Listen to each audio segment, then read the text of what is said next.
On se retrouve avec André. Merci beaucoup de nous recevoir. Ça, hein? Oui, Thibaut. Enchanté, bienvenue à la Villa Fraisier de Rothschild.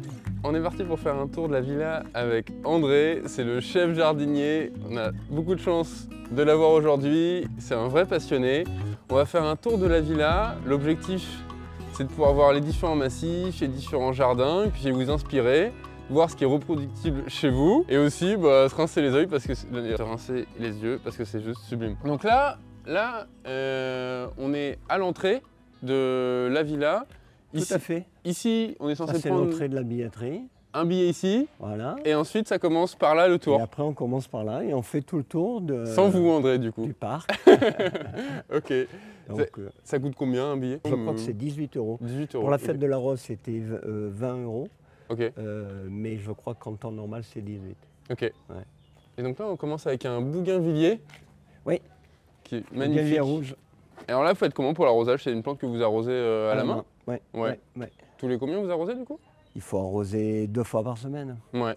Ça, c'est une idée sublime. Et souvent, ça, je le vois quand les nouveaux acquéreurs récupèrent avec une glycine, parce que nous, souvent, on a des glycines aussi qui sont dans ce même système, avec une sorte de pré-jardinière devant les maisons.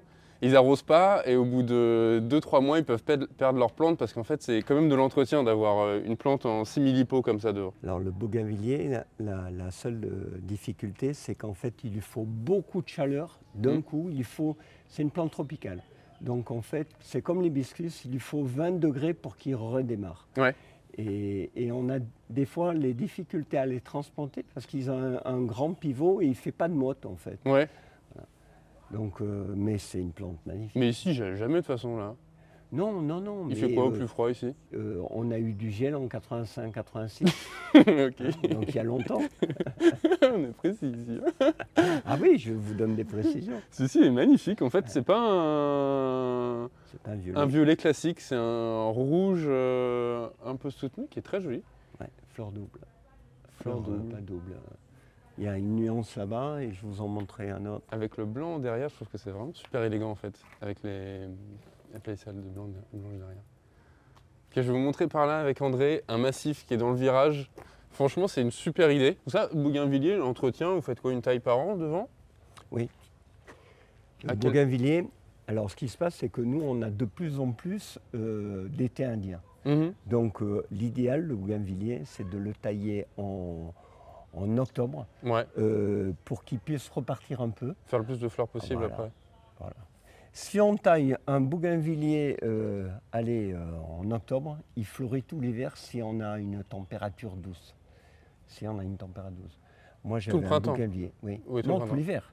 Moi j'avais un bougainvillier de 12 mètres de haut. Ah ouais? Voilà. Okay. Je l'ai taillé au mois d'août. Mois d'août, après la floraison. Je rasais.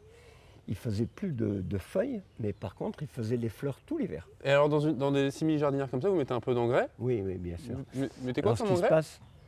Ce qui se passe, c'est qu'en fait, on est en sol très calcaire, argilo-calcaire. On a 8,2. Le pH est à 8,2. Donc, je ne sais pas si vous avez fait attention, mais il est un peu carencé, celui de là-bas. Oui, il manque un peu de feuilles. Ouais. Voilà.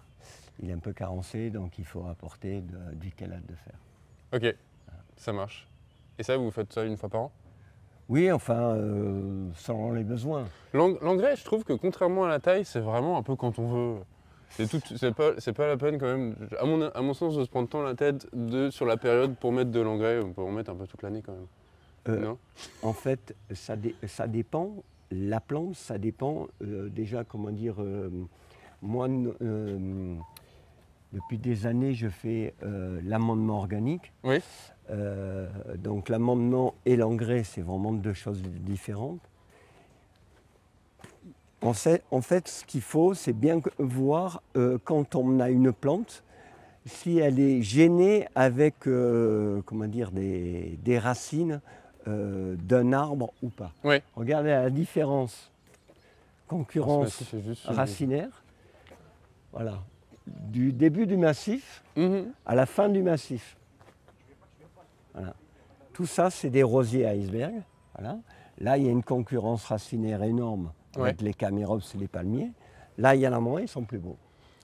C'est vrai. Alors là, si on peut décrire un peu le massif qui est très joli. Alors ça, c'est en buis. Ça on le remplacerait par un Ilex crenata, par exemple. Oui. Parce que ça, c'est quand même une plante qui est un peu crevarde. Si c'était à remplacer, vous le remplaceriez par ça? Oui, bien sûr. Mais l'Ilex, nous, il a un peu de mal ici. Hein. Ah ouais? Ok. Mais bon, le buis, ça c'est du Faulkner. Celui-là, il tient. Enfin, il faut surveiller la pyrale. Ouais. Mais disons qu'en Ilex, c'est quand même avec un verre qui est plus profond, ça fait quelque chose de plus. Avec un peu plus de vitalité. Ah S'il fallait le remplacer, je veux dire, si on devait le recréer, je pense pas qu'on repartirait sur un buis. Bien sûr, ouais. Mais après on peut changer, bien sûr. Bon, c'est sublime quand même. Les rosiers, les cycas et après les humilis. Là, vous avez un massif qui est quand même, moi je le trouve super élégant. Il est très simple, enfin, il est très joli. Là, il y a quoi? Il y a un peu de désherbage en entretien? Voilà, il y a du BRF de partout. Ouais. Vous allez voir, dans toute la propriété, il y a du BRF pour protéger les racines. Alors, il y a un avantage et un inconvénient du BRF. L'avantage, c'est que ça protège les racines du soleil. Alors, juste le BRF pour. Bois ramel fragmenté. Ok. Voilà. En fait, le BRF, c'est du bois broyé. Oui, normalement, il faudrait que ça soit, du broyé de l'année. Ouais. Mais bon, nous, en plus, on a débroussaillé la partie basse, donc on a récupéré pour faire des économies de déchetterie, on a récupéré tout le broyé de la partie basse. L'avantage du BRF, c'est que c'est un copeau qui coûte pas très cher, quoi. Oui, oui. Je crois que alors, il y a un avantage et un inconvénient. Donc, l'avantage, c'est que ça protège les racines. Ça apporte un peu de matière organique, bien sûr. Pas de l'animal, mais du végétal, c'est quand même bien. Il faut l'apporter avec des amendements.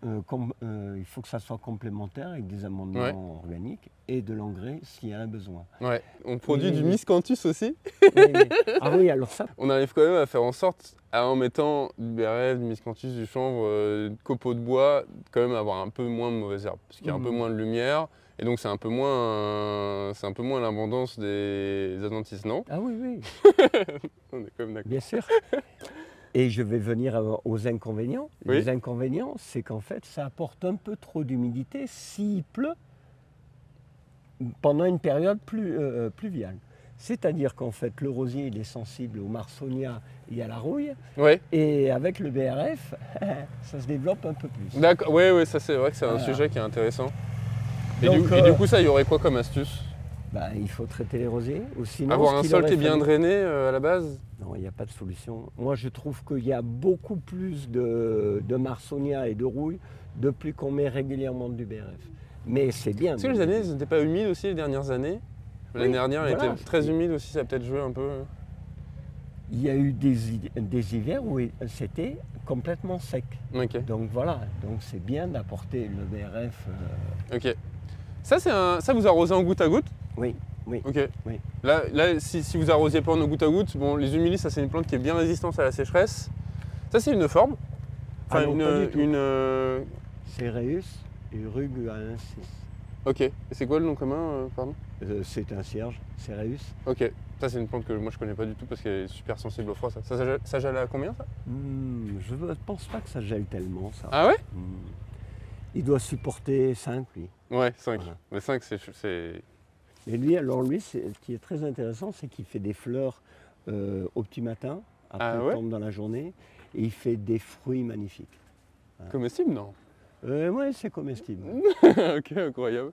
Il est très joli. Il faut de ne pas voir les éléphants roses. Et derrière, une haie en Pittosporum. Ça, c'est une plante qui se taille facilement. Ah oui, vous allez en voir de partout. Hein. Puis qui fait bien méditerranéenne. Ça, c'est combien d'entretien de taille vous faites sur une haie comme ça derrière pour que ça soit joli comme ça? Alors, la haie, les tailles de haies vont changer avec l'architecte paysagiste. Maintenant, il ne veut plus qu'on taille au carré comme ça. Donc, ok. Voilà. Donc, c'est des visions différentes du jardin. De toutes les façons, le jardin va être transformé parce qu'ils ont retrouvé des photos d'époque de 1925 et ils veulent refaire un peu la même... ok. Et donc ça, c'est 2 tailles par an vous faites sur une haie de Pittosporum comme ça? Oui. Ça, c'est une plante qui est bien résistante à la sécheresse, bien opaque. Donc si vous avez un problème de vis-à-vis, franchement, c'est une plante qui est idéale. Et ici, ça pousse jusqu'à quoi? Ça pousse jusqu'à 4 mètres, 4-5 mètres? Oui, oui, oui, oui, facilement. Alors, je vais vous montrer le Pittosporum taubira. On peut le traiter de deux façons. Ce qui est très intéressant, c'est qu'on peut ou le tailler en haie, ouais. ou sinon le tailler en forme japonisante. On peut en faire des nuages. Ah ouais, j'ai hâte de voir. J'ai hâte de voir. Ça, je n'ai jamais vu un Pittosporum taillé en... Vous avez déjà vu un fusain aussi grand? Ouais, fusain vert. C'est vrai que celui-ci est balèze. Et ça, en fait, c'est un fusain qu'on se sert pour faire le fusain, pour le dessin. Ah ouais? Ouais. C'était des fusains qu'on mettait dans toutes les grandes propriétés, en fait, pour avoir le... Vous arrivez à filmer, là? C'est une partie dans une cachette avec André. Ah ouais, franchement, je crois jamais avoir vu un tronc de fusain aussi Voilà, grand. c'est ça.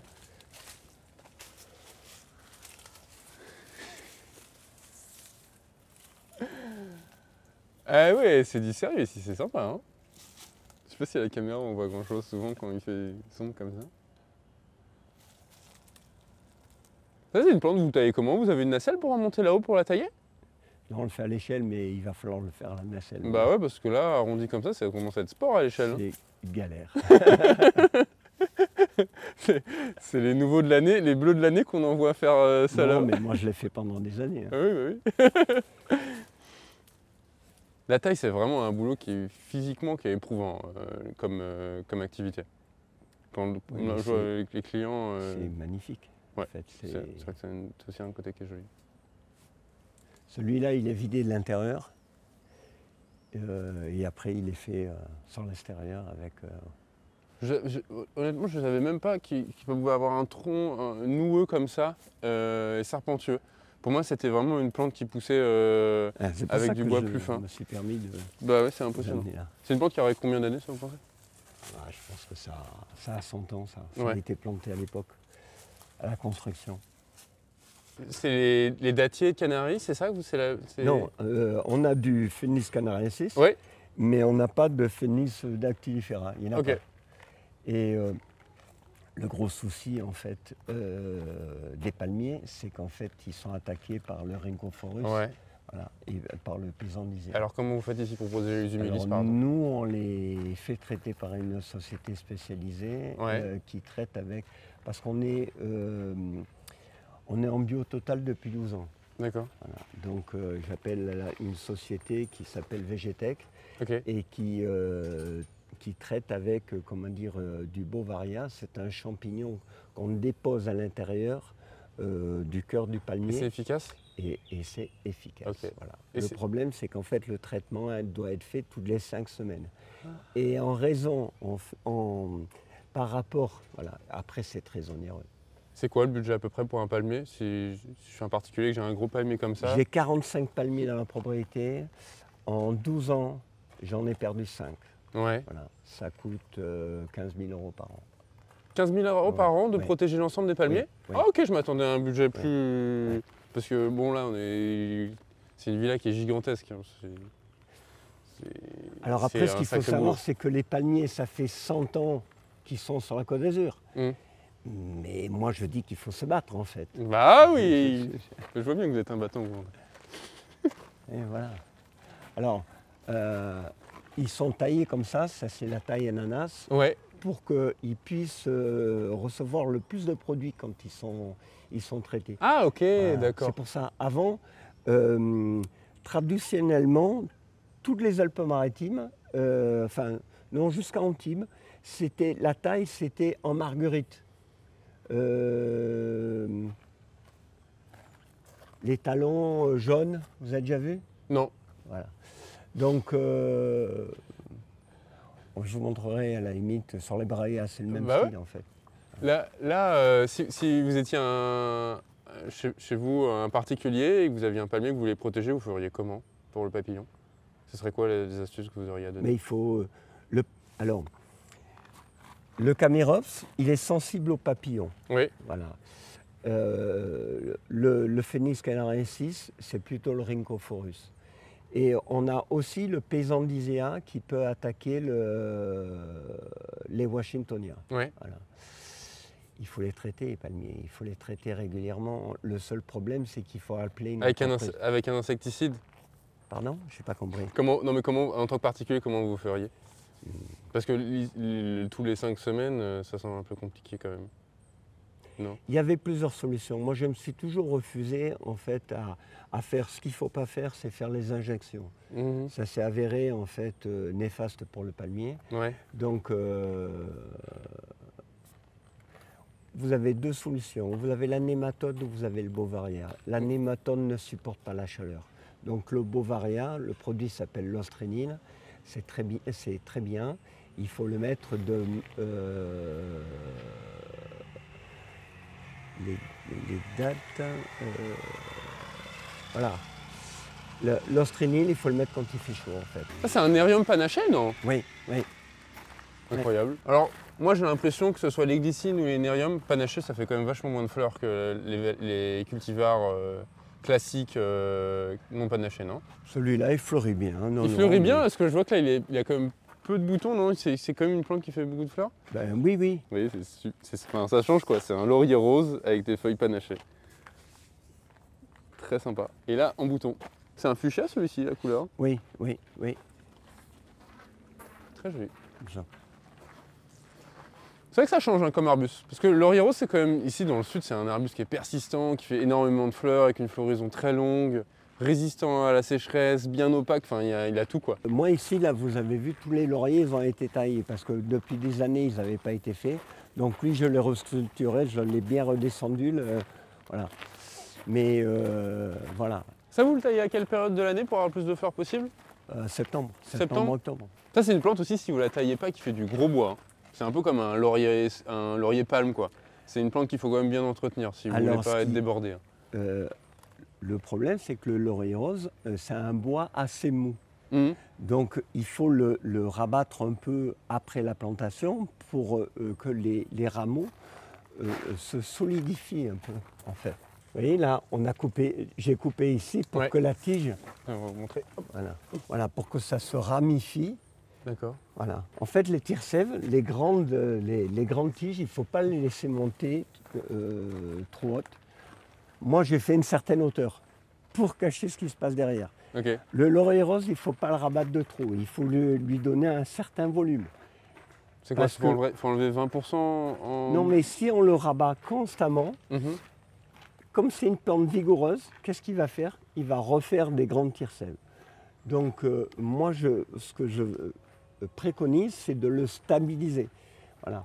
On lui donne sa forme et après on l'entretient. D'accord. Je comprends. Okay. Alors là, il y a quelque chose de quand même assez somptueux. Ça, c'est une plante qui est toxique, non? Alors, c'est pas toxique, c'est hallucinogène. Oui, d'accord. C'est ça l'ambiance que je sens entre tous les deux. Vous voulez voir? Non, mais par contre, c'est dangereux. Oui, d'accord que c'est dangereux comme plante. Ça, vous pouvez me rappeler le nom? Brugmansia. Oui. Appelé à tort datura. Datura, voilà. Alors, c'est pas un datura parce que le datura, c'est une plante annuelle. Oui. Alors, il existe en blanc ou en violet. Ici, c'est quoi? C'est un Et ça, jaune? c'est une plante annuelle. Oui, il est blanc. Il est blanc simple.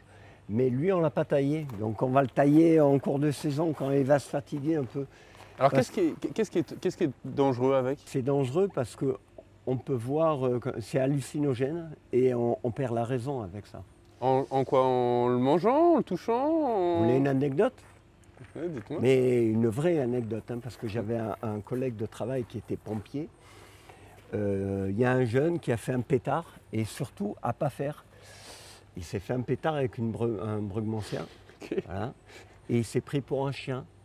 Et mon collègue était pompier. Oui. Il est venu porter secours au jeune homme. Aïe, aïe, aïe. Voilà. C'est une plante qui est sublime. Mais ça, est-ce qu'on conseillerait un particulier? Ça, pas forcément. Moi, vous savez, ce qu'il faut, c'est habituer les gens.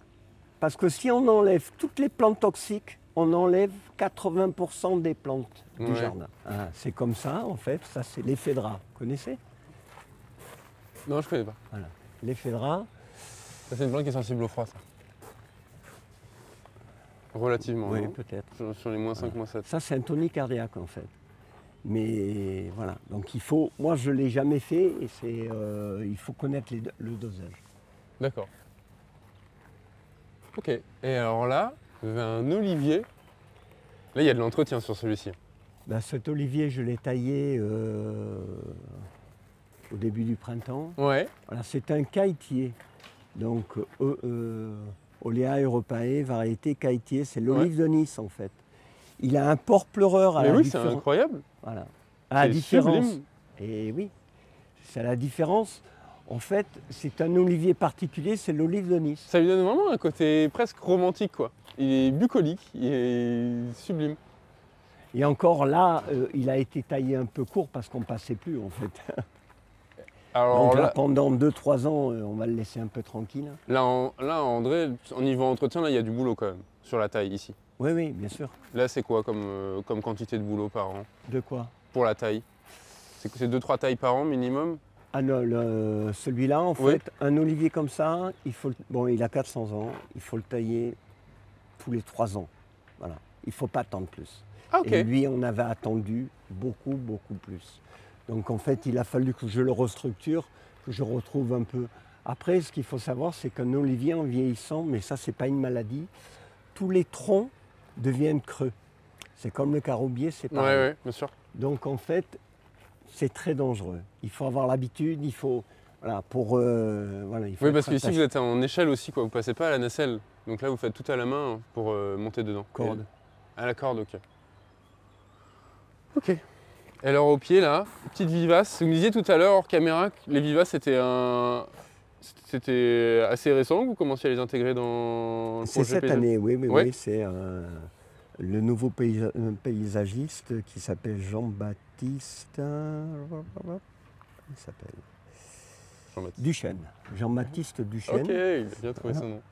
Pardon? Comme moi, c'est Rocher, donc on a bien trouvé nos noms à chaque fois pour se retrouver dans le monde du paysage. Ça, c'est une question qu'on nous pose souvent. Qu'est-ce qu'on peut mettre au pied d'un olivier pour l'arborer? Une vivace comme ça, c'est sympa. Au pied d'un olivier, il faut mettre du romarin, il faut mettre du thym, enfin des plantes qui sont, comment dire, mais là on était à l'entrée de la villa. Donc il faut mettre des plantes qui sont résistantes à la sécheresse, quoi, pour être dans le thème. Bien sûr. On peut mettre de la graminée, mais le romarin va très très très bien. Romarin, c'est une plante qu'il faut quand même, si vous voulez avoir quelque chose de bien touffu, il faut quand même un peu de soleil. Donc il faut pas un olivier, parce que là c'est un olivier qui n'est pas très touffu. Mais si vous avez quelque chose qui est vraiment large avec une grosse tête. Vous allez en voir d'autres en bas. Ok. De romarin. Ok. Encore une Pittosporum. Ici, il y a encore un olivier qui est sublime, avec d'autres vivaces au pied. Ici, dans la villa, donc, il y a un restaurant ici, c'est ça? Oui. Vous voulez passer, vous me suivez? Bien sûr.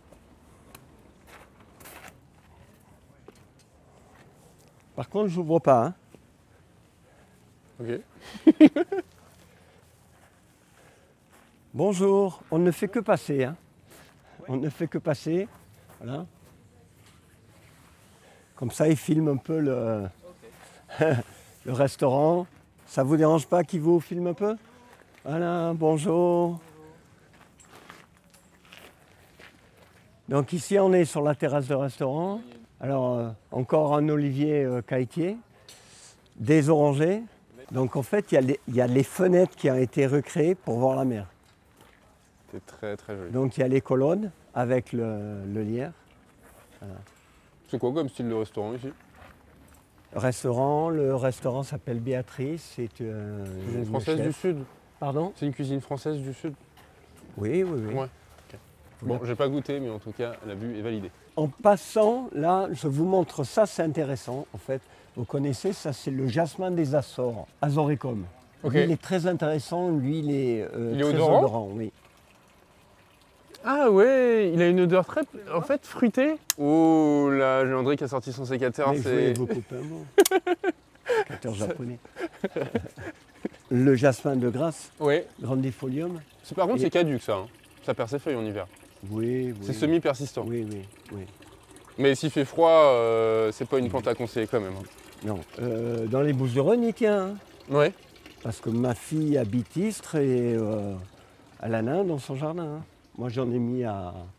J'habite le moyen pays, j'en ai un. Je trouve que moi, le lierre, c'est une plante qui est quand même assez sous-cotée, c'est quand même élégant comme plante. Je trouve que ça revient un peu à la mode, les lierres. Je sais pas ce que vous en pensez. Quand tu as un mur qui est pas joli, moi, je trouve que c'est quand même intéressant de mettre du lierre. Oui, oui, bien sûr. Étant donné que c'est une plante qui pousse vite, c'est une plante qui est pas chère. Ok, les ifs là-haut. Regardez cette balustrade par exemple, vous voyez ça là, ça c'est intéressant. C'était une balustrade qui était un peu cassée. Donc en fait, elle a été recouverte par un Ficus repens pumila. Ok. Voilà. C'est la même, des deux côtés. Et donc ça, c'est une plante grimpante. Oui. D'accord. C'est une atmosphère assez religieuse en fait autour, avec des petites feuilles comme ça, je trouve ça sympa. Ah ouais, c'est très joli chez vous, André. Jardin espagnol, hispano-mauresque. Okay. Donc ce jardin, il a été... en fait, à l'époque de la baronne, c'était le bassin des échassiers. Parce qu'elle adorait les échassiers, elle avait des flamants roses, elle avait différentes choses, différents oiseaux. Et donc ce rosier, Rosa banksia, voilà, je pense qu'il a 100 ans. Ah, il est vraiment une très belle taille. Ok. Donc c'est là le moment le plus joli en fait pour ce jardin espagnol. Mais non, là. Ouais, c'est le moment le plus joli de l'année. Alors maintenant c'est bien parce qu'on a planté les sun patients, orange. En fait, il faut vraiment des couleurs vives pour comment dire, les couleurs de l'Espagne. Donc vous avez l'Alstroemeria qui est là. Je trouve que ce qui est joli aussi dans les jardins et qui est souvent peu fait pour les débutants, c'est le côté luxuriant d'associer beaucoup de végétaux. Et c'est ça, ce qui est joli ici, c'est qu'il y a une grosse diversité de plantes et une belle concentration. Ah oui, c'est pas quelques végétaux qui se séparent les uns des autres, mais c'est beaucoup de plantes. Et ça, c'est un mix qui est... Souvent, c'est très joli. Le côté... Après, vous savez, il y a des années, hein. Là derrière, vous avez la Streligia reginae, l'oiseau du paradis. Mais ça, c'est une variété un peu naine que vous avez là. Je vois qu'il y a des feuilles un peu fines. C'est une variété qui ne pousse pas très haute. Non, elles ont 40 ans, quoi. Ouais. Mais oui, il y a différentes variétés. Celle des fleuristes, la fleur elle est plus haute et c'est vrai que la feuille est beaucoup plus longue. Et la fleur est plus grosse aussi. Hein. Ok, alors là-bas il y a des plantations, on peut peut-être aller voir un peu ce qui se passe. On peut peut-être aller déranger un peu du monde. Nénuphars, André, quelques petits conseils sur les nénuphars. Comment ça marche? Alors les nénuphars c'est très bien, mais il ne faut surtout pas avoir de tortues. En fait. On a eu la mauvaise expérience de récupérer une tortue. C'est super précis comme conseil, les nénuphars, pas de tortue. En fait, une tortue de Floride, il ne faut pas la mettre dans un bassin si vous avez des nénuphars. Parce qu'en fait, elle est carnivore quand elle est jeune et elle devient végétarienne en vieillissant. Incroyable. Donc, elle vous démonte entièrement les nénuphars. Ici, vous avez des nénuphars et vous avez mis une tortue et vous avez tout bouffé. Non, il n'y en a pas là. Jardin à la française, par exemple. Le Grand Canal, ils sont beaux, mais dans le bassin rond... Et c'est quoi l'entretien pour un nénuphar, par exemple? Alors ça, c'est du nénuphar rustique. D'accord. Donc en fait, c'est une tubercule. Lui, il est caduque. Donc ils sont dans des paniers. D'accord. Qui flottent, c'est ça? Je crois comprendre. Non, ils sont posés. Ok. Donc moi, généralement, j'aime bien la terre un peu argileuse, l'amendement organique. Et puis. Et donc là, vous mettez les bottes pour aller lui faire un petit coup de taille d'entretien. Comment ça marche? Non, il peut y avoir. Non, mais il n'y a pas grand-chose, ça pousse tout seul. Non. Et ça prolifère de quelle manière?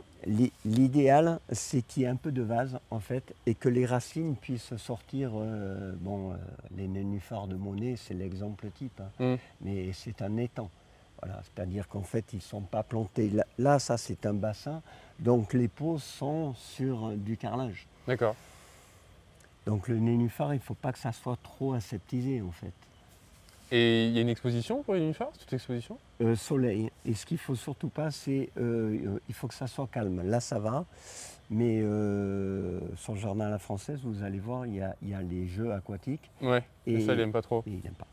Ouais. Parce que ça a des racines qui sont assez fragiles, je crois, à comprendre. Du pot à la feuille? Non, c'est plutôt au niveau des feuilles en fait. Après, vous avez énormément de variétés. Ouais, vous avez les tropicaux, vous avez les Victoria, les Amazonica qui sont énormes. Donc c'est intéressant. Ok, ça c'est une variété avec une feuille qui est assez petite. Oui, oui. Ok. Vous avez planté combien de vivaces cette année du coup? En fait, on a gardé la même quantité des fleurs d'été, de plantes annuelles. Donc on en a 2000. D'accord. Et on a rajouté des vivaces. Ça c'est une Alocasia? Alocasia. Une plante exotique qui tient bien à l'ombre. Oui, oui. Parce que c'est pas non plus une liste qui est interminable. Mais c'est gourmand en azote. Hein. Ouais. Ça fait des feuilles énormes. Feuilles. Elle pourrait manquer un peu d'azote aussi. Oui, c'est ça, ouais. Il faudrait lui mettre un petit coup d'engrais. Il faut les... Ouais. Il faut la gaver, là. Elle n'est pas sortie de l'hiver. Ça le fait à toute exposition, les bougainvilliers? Ah, plutôt soleil. Hein, plutôt soleil, c'est sûr. Moins de fleurs, quoi. Vous avez différentes choses. Vous avez la dipladénia qui a été rajoutée là. Okay. Mais vous avez là l'Onicera fragantissima, un chèvrefeuille odorant. Ok. Voilà. Lui, il est semi-caduc. Lui, il a déjà fleuri. Lui, il fleurit en février. Voilà. Ah ouais? Ouais, février-mars. Ouais. Camerops humilis, c'est aussi un palmier qui se met à toutes les expositions en réalité. Oui. Il se met de l'ombre au soleil, même presque. C'est une plante qui tiendrait en intérieur presque aussi. Oui, je pense, oui. Faudrait gérer, faudrait gérer tout. À l'intérieur, avec des épines, faut pas d'enfant. Hein. Là, il y en a un magnifique qui est à l'ombre. Ouais. Mais celui-là, je pense pas que ça soit je pense pas que ça soit un humilis en fait. Ah ouais? Ce serait quoi comme variété? Regardez alors le stipe. Pour moi, c'est un acérolaphe. Parce que j'ai jamais su exactement, on m'avait donné ce nom, je ne l'ai pas retrouvé, mais regardez le pétiole comme il est très très long, regardez le stipe comme il est long. Ah oui, peut-être. Voilà. Donc c'est un sujet quand même qui est très particulier. Je n'avais pas mis l'étiquette parce que j'étais pas sûr, mais... Ouais. Ça, les taxus comme ça aussi, je trouve que c'est une bonne idée. Pour créer dans son jardin particulier un aspect un peu ornemental, un peu classe, je trouve que c'est quand même quelque chose de simple. L'IF, en fait, Taxus baccata, c'est son souci. Vous savez pourquoi j'ai mis ça là? Avant, on avait du laurier sauce. Ouais. Le laurier sauce, depuis quelques années, on a été envahi par le Xylosandrus, c'est un petit coléoptère. Alors ce coléoptère, en fait, il apporte un champignon qui détruit la plante. Ok. Voilà. Il attaque les arbousiers, il attaque les lauriers-sauces. Donc les lauriers-sauces, comme ils étaient vieillissants, j'ai tout arraché, on a mis. Hop là. Ouais. Les agapantes. Agapantes. Ça va fleurir dans les semaines qui viennent. Oui. Ça, c'est quand même une jolie plante persistante, résistante à la sécheresse, avec un style en hiver qui est chouette. Ça, vous faites quoi comme entretien sur les agapantes? Agapantes, il n'y a rien à faire. Ouais. Franchement, il faut mettre de l'engrais, il faudrait les diviser, parce qu'au bout d'un certain temps, vous voyez, là, elles ont besoin d'être divisées. Ouais. Les rhizomes, on voit bien, là, elles sont plus belles sur l'extérieur que sur... Vous avez différentes variétés ou c'est que des bleus? Il y a des bleus, des blanches. Des bleus et des blanches. Ce qu'il faut, l'agapante, c'est lui la laisser repartir toute seule et lui laisser les feuilles pour protéger le cœur. Parce qu'en fait, il ne faut pas les dégarnir de trop, parce que malgré tout, c'est plein d'eau. Il ne faut pas les couper, les feuilles. On les laisse, on les nettoie qu'à partir du mois d'avril. Okay. Il faut attendre, il ne faut pas les dégager entièrement. Et après, quand elles ne sont pas entièrement reparties, enfin, ici surtout, moi j'ai souvent vu de la cochenille farineuse dans le cœur. Ouais. Voilà. Parce que là, elles sont un peu à l'abri de la pluie aussi avec les végétaux. Oui, oui. C'est une belle plante à conseiller pour des débutants aussi. Bon, là, il y a une vue par contre. En fait, c'était la plante facile. Avant, comment dire, on sortait allez, 10 mètres d'agapante et on faisait un jardin entier. Quoi. Ouais. Entre ça et la saxifrage, ou Bergenia cardifolia. Il y a une magnifique glycine aussi là en fleurs, ça doit être quelque chose. Ouais. Avec la vue. Là, vous avez de Nolina. Vous avez vu, venez voir ça. Ah oui, ça c'est particulier. Hein. C'est pour ça, c'est ce que j'expliquais tout à l'heure. En fait, la thématique n'existait pas à l'époque de la Baronne. Elle a mis des sujets qui l'intéressaient. Un peu comme ça à droite à gauche. On est dans le Florentin. Exceptionnel. On est dans le Florentin, mais ça n'a rien à faire là. Ça, oui. Voilà. Ça c'est une plante du Mexique. C'est une plante désertique, ouais, c'est ça. Ouais, Mexique. Lui vient d'Amérique centrale, au panache, sa feuille de nénuphar, voilà. Osmanthus. Voilà. Et là vous avez deux cassia d'Afrique. En fait la cassia delbata, c'est le mimosa des fleuristes. Lui il fleurit au mois de janvier. Cela, il fleurissent en été. Ça, c'est très intéressant en mi-ombre. Arthropodium serratum. Ça sent bon? Non, ça sent rien du tout. Ça sent pas, mais c'est très florifère, c'est très très joli. C'est un bon recouvre-sol. Ah oui, c'est génial. Et puis bon, ça tient bien au soleil, ça? Non, c'est mi-ombre. Mi-ombre. Mi-ombre, ombre. Il a été fait il y a une trentaine d'années. Hein. Ouais. Donc. Ouais, sans entretien, quoi. Sans entretien. Là-bas, au fond, il faudrait sortir 1 mètre de large et on les reproduit ici. Ouais, ok. Voilà. On refait le petit mur là et on continue. Là, j'ai vu que c'est des faux jasmins là, en train d'être palissés. Oui. En pleine floraison. Ça, c'est quoi? C'est une plantation de l'année dernière? Ouais, c'est récent ça. Ça, c'est top quand même, comme plante grimpante à conseiller. C'est quand même l'idéal, quoi. Oui, oui, oui. Ça tient presque toutes les expositions. À l'ombre, ça fait moins de fleurs, mais ça tient quand même. Oui, oui, oui, oui, bien sûr. Et c'est une plante qui est vigoureuse, qui sent super bon, qui est persistante. Là, on peut pas grand-chose de moins. Son seul souci, c'est qu'elle ne s'accroche pas d'elle-même. Donc là, il y a des fils de tendu. T'as vu les nénuphars? La fleur? Ah ouais, nénuphar rustique, fleur blanche. Oui. Ok. Et là, vous avez la colocasia. C'est quoi ça? Salvia? Oui, laquelle? Sauge? Oh, bah oui, je veux le piéger Thibaut. c'est pas, c'est une bicolore celle-là? Ouais, ça c'est la microphylla. Oui. Et ça c'est la leucantha. Ok.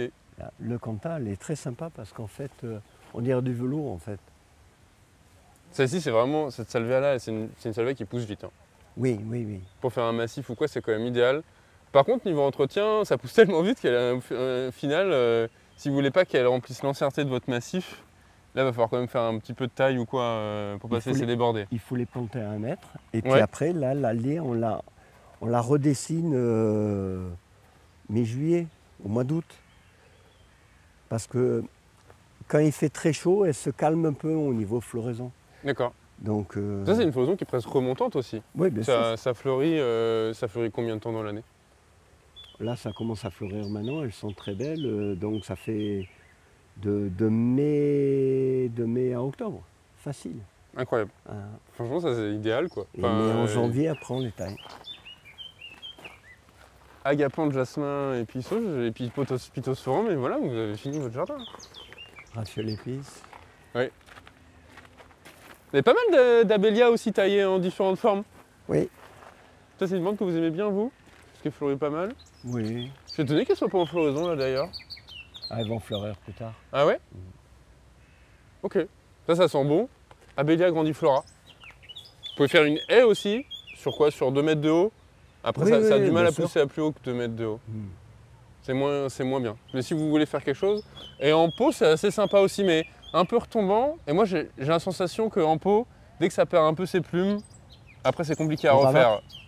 Il faut le rabattre, enlever le sec. Ouais. Parce que quand il y a trop de densité, il fait énormément de sec. Ouais. En pot, c'est pas une plante idéale quand même. En pleine terre plutôt. Stratozolène. Cette fougère, elle est sympa. C'est quoi comme variété ça, André? Néphrolepsis. Ok. Ça, à l'ombre, c'est sympa. Ça, c'est persistant complètement? Oui. Ok. Ouais. C'est quoi comme entretien, ça? Les vieilles. C'est tailler un peu les branches mortes? En fait, ce qu'il faudrait normalement, c'est supprimer, mais c'est très très long, c'est supprimer tout ça. Tout le bois mort à l'intérieur? Ou sinon, couper tout à ras. Ouais. Mais ah oui, vous couperez tout à ras et après ça repousse? Ouais. Ok. Couper tout à ras et mettre un peu de l'amendement. Bon, ça c'est ombre, mi-ombre, mais soleil, c'est ingérable. C'est vraiment mi-ombre maximum. Et plutôt ombre soleil du matin et pas forcément de l'après-midi. L'avantage, c'est que vous n'avez pas fait attention, mais dans la terrasse du restaurant, on a ça à des endroits, c'est un peu la plante cache-misère. Ouais. Si on lui met de l'eau, elle pousse. Les myrtes. Par là-bas? Oh, André vient de me faire une feinte. Non, mais je voulais vous montrer la myrte là. D'accord. Venez là, alors on va là et après on va là. Ça, c'est vraiment une plante emblématique du sud, la myrte. C'est fort ça. Ça ressemble à quoi l'odeur? Comme du thym Ouais, vous avez un petit nez, André. Pardon? J'ai un grand nez. Ça pousse jusqu'à 2,50 m. Oui. Et c'est super costaud au manque d'eau. On va voir un sujet là-bas en fait que j'ai taillé en... Ça se gère aussi en plante de haie. Vous allez voir, je vous montrerai. Allez. Donc on revient un peu à l'histoire. Ce jardin, il a été créé à l'époque de la Baronne. Dans ce jardin, il y avait des cages de singes. Et le premier conservateur, en 1945, lui, il a démonté toutes ces cages des singes et il a mis toutes ces pierres que vous voyez un peu de partout. Et il a créé ce jardin, le jardin Lapilière. Ces arbres magnifiques, donc ça c'est un camphrier. Ouais. Ficus macrophylla derrière. Mais ça, c'est le Ficus macrophylla qui est le jardin à la française. Ouais. Ça, c'est les racines aériennes. Ah ouais. Et en fait, ce qui se passe, c'est que c'est pour ça que c'est en chantier, Parce que j'ai demandé qu'on démonte les colonnes, parce qu'en fait, les racines aériennes faisaient tomber toutes les colonnes. C'est exceptionnel. C'est un ficus qui a combien d'années? En 100 ans. Ouais. Oui. Et alors là, il y a une variété d'herbe du Japon qui tient bien à l'ombre. Oui, celui-là, oui, mais je ne sais pas son nom. Je ne connais pas. Un peu pourpre comme ça. Oh, si Thibaut, il la connaît, celle-là. Moi, je la connais, c'est un... Ah, avec un A, non? Non. Bon, allez, on n'a pas... Alors ça, c'est la plante asperge. Oui. Donc en fait, c'est assez rigolo parce que j'ai mis un bambou. Si on l'arrête pas, elle va caveler partout. Mais Okay. si vous voulez créer une atmosphère un peu jungle, c'est... Alors c'est quoi, c'est une plante grimpante? C'est une plante grimpante, mais la particularité, en fait, c'est qu'elle fait la fleur sur la feuille. Ah ouais, il y a une fleur là, non? Ouais, attendez, je sais pas, elles sont peut-être fanées, mais... Comment ça s'appelle, André? Sémélé androgyma. J'ai fait semblant, je connaissais pas du tout. Là, les fleurs sont fanées, mais elles sont là. Ah ouais. Bon, ça c'est délicat. Hein. Vous avez quoi, c'est persistant ça comme plante? Oui, oui. Ok. Ah ben là, vous avez le chroma, là, le début de la floraison. Le chroma bleu. C'est joli ça. Ça c'est caduc. Non, il n'est pas caduc. Il ne perd pas les feuilles, nous, ici. Et c'est quoi comme résistance au froid ça? À 0. Ça pousse haut. Hein.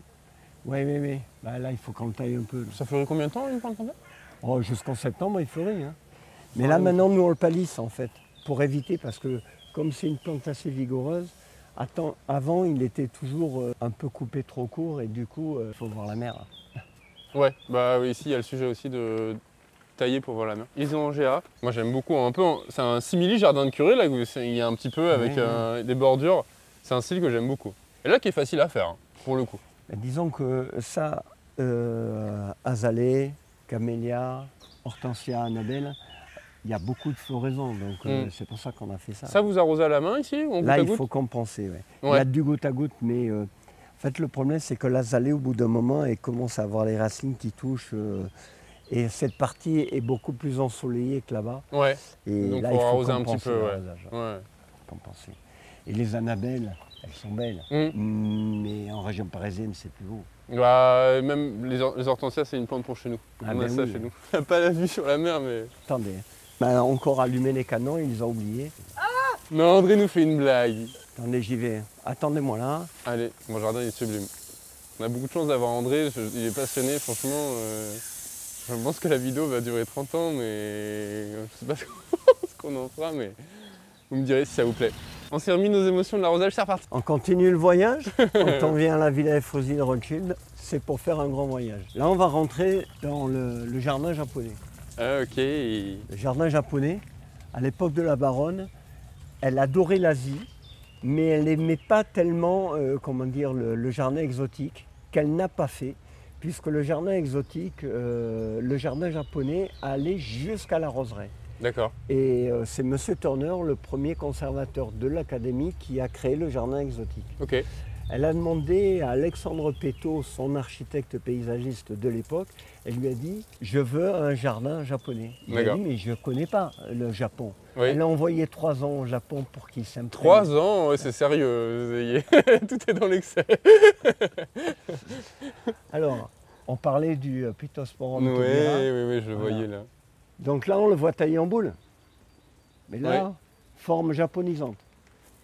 Ça, c'est un truc qui est compliqué à comprendre quand on débute dans le jardin. C'est qu'avec la même plante, on peut faire différents usages en fonction de la manière. C'est pour ça que je vous en parle. Ouais. On va aller voir une autre plante, un Pistachia lentiscute, une lentisque. On l'a taillée comme ça. Et une plante méditerranéenne, on arrive à la sculpter. Celui-ci s'adapterait même en fait pour faire une plante qui couvre le soleil, quoi. Parasol. Et on l'a taillé comme ça en Pittosporum. Ça, c'est une myrte. Oui. C'est la même qu'on a vue en bas. Oui, voilà. D'accord. Lui, il a été rabattu, il est taillé en nuage. D'accord. En temps normal. Voilà. C'est quoi comme entretien sur une plante comme ça? Là, il faut qu'on remette l'échelle, en fait. Bon, il faut le faire tous les ans. Ouais, une fois par an. Donc la première année, je l'ai rabattu entièrement. Et après, voilà, on arrive à en faire des nuages. Là-bas, derrière, il y a des Pittosporum taubira. André, il y a un problème qui arrive bientôt pour nous là. Bon, on va tourner. Allez. Oh là, jardin japonais avec la vue derrière. peut difficilement plus joli. Vous êtes déjà allé au Japon, André? Non. Moi, j'y suis allé plusieurs fois. Ah ouais? Et c'est vrai que ça me tente très bien. Les cycas, c'est une plante qui est très présente. Et en fait, ils ont un climat qui est assez similaire au nôtre, c'est ça qui est fou. Oui, oui, oui. On ne se rend pas compte, c'est pas... Il y a différentes parties quand même. Il y a différentes parties. Il y a même bien sûr. une zone tropicale, il y a des îles. Mais ils ont des saisons qui sont assez similaires aux nôtres. Alors c'est vous qui faites l'entretien de toute la partie rocheuse? Les personnes en fait... alors, ce jardin s'appelle Shizosekitai, le jardin où on écoute le bruit des vagues au crépuscule. Waouh, c'est trop joli, André. C'est pour ça en fait que les traits que vous voyez autour des pierres, ça représente des vagues. Ok. En fait, un zen peut être fait de différentes façons. Mais lui, ce jardin, ce zen est assez, comment dire, il n'est pas très très grand. Il est en proportion avec le jardin. Vous avez peut-être dû en voir d'autres. Donc l'idée du jardin japonais, moi, dans le sens où je le reçois, c'est la miniaturisation d'un jardin. J'entends. Moi, je vous donnais ma version. Oui, bien sûr. Alors moi, je suis pépiniériste, on produit des végétaux, on vend des végétaux, voilà, j'ai mes gros sabots, grands comme ça. Mais moi, dans l'idée, ce que j'aime bien, c'est l'effet sur un petit jardin, de recréer une atmosphère de grand jardin, de miniaturiser les végétaux. Et je trouve que les cycas, pour ça représente bien. C'est une plante presque préhistorique, avec un aspect vraiment exotique et ancien. Et on a l'impression d'un effet d'un énorme palmier, alors que c'est une plante là qui fait 1,50 m, ce qui est 2 mètres de important haut. pour pouvoir expliquer la création d'un jardin japonais, c'est qu'en fait un jardin japonais, il est très très proche de la nature. On a l'impression que Maître Fukuhara, c'est le paysagiste japonais qui a créé ce jardin. Il me disait toujours, en fait, il faut penser que c'est un oiseau qui a déposé les graines. Par-ci, par-là. Voilà. Et moi, souvent, Même ça, c'est joli. Je le compare en fait à un tableau impressionniste. Okay. Regardez, il y a beaucoup de verts, mais il n'y a pas un vert pareil. Oui, voilà. Il y a plein de nuances de vert. Oui. Voilà, beaucoup de nuances. Les azalées, il n'y a pas des grosses étendues en fait. Contrairement aux lapidaires, vous avez deux azalées là. Là, il y a une lanterne. Là-bas, il y a un pinus, une gomus. Voilà, c'est vraiment, il faut que ça soit éparse. Regardez les allées par rapport à un jardin à la française, où c'est droit. Ouais. Moi, souvent, je le compare, c'est sinueux comme la vie, en fait. Et c'est jamais toujours très rose, la vie. Donc, ça peut être tourmenté, comme les allées. Normalement, dans un jardin japonais, quand il y a un virage, vous devez avoir une plante fleurie au bout du virage pour vous attirer l'œil. D'accord. C'est la lumière au bout du tunnel. C'est un jardin qui se découvre en fonction de là où on est aussi. Oui, bien sûr. Il ne se dévoile pas entièrement en fonction de son point de différentes vue. perspectives. Alors dans ce jardin, il y a trois jardins. Le jardin sec, le jardin zen, c'est un peu un jardin de méditation. Là-haut, il y a une chambre d'écho. Je ne sais pas si elle fonctionne, mais... Ah oui, elle va pouvoir filmer. Ça a été nettoyé, c'est superbe.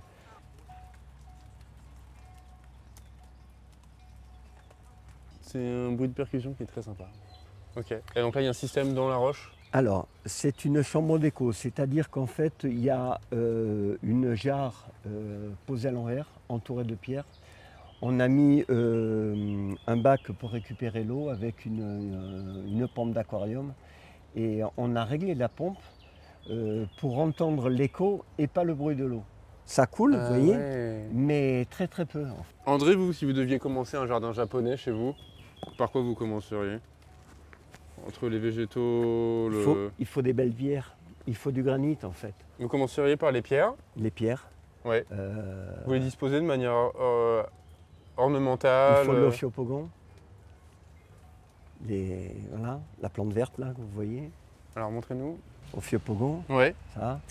Dans les étapes, vous commenceriez par les roches et les disposer. Ensuite, les plantes plus de talus. Oui. Et puis après, les grands végétaux. Alors, un jardin japonais peut se faire en fait avec des végétaux existants. Oui. C'est-à-dire que le jardin japonais existait à l'époque de la Baronne. Ces cèdres en 100 ans. Et quand il a été reconstruit, ils ont tout fait autour de ces arbres. Bien sûr, ouais. Voilà. Oui, non, l'idée, c'est pas de tout raser pour recommencer. Donc là, vous voyez, on a un talus. Donc dans ce talus, ils ont mis de l'ophiopogon. Voilà. Et après, les plantes Voilà. Et après, les plantes qui représentent le Japon, les arabes du Japon, voilà, les les cycas, rades du Japon, la plante est les toujours okubas. derrière la pierre, jamais devant la pierre. En fait, il y a une symbolique à respecter. Toute une symbolique. Et en restant dans les végétaux du thème du Japon. Toutes les plantes, il n'y a qu'une plante qui est, et en plus c'est le paysagiste qui l'a mis, c'est la Campanule carpatica, en Roumanie, mais c'est eux qui l'ont mis. Sinon tout le reste, moi chaque fois que j'ai réintroduit des plantes, j'ai toujours mis des plantes d'origine asiatique. Les prêles du Japon, alors ça c'est une plante qui est hyper populaire. Ouais. Ça c'est vraiment, souvent qui est confondu avec les bambous. C'est marrant parce que ça n'a pas grand chose à voir. Après il faut la limiter hein, parce qu'elle envahit un peu. Alors ça c'est une plante qui a besoin d'avoir les pieds dans l'eau. Oui, oui. Attendez, on a un bouchon avec un monsieur. Ah pardon. Ok, avec grand plaisir. Ça c'est une plante, André, que vous mettez toujours les pieds dans l'eau. Ça c'est une plante de berge. Donc en fait là il y a une pièce d'eau avec des pierres. Bonjour. Monsieur. Ça, André, c'est une plante qui tient avec de l'eau stagnante aussi. Il faut de l'eau qui circule pour les prêles. L'eau est stagnante. Ce sont des plantes de berge. C'est-à-dire que là, il y a une petite retenue de pierre, il y a de la terre. Ils sont dans une terre humide, mais c'est vrai qu'ils ne sont pas dans l'eau. Voilà, c'est la plante de berge. Donc là, il y a du carex. Une sorte de graminée. Oui.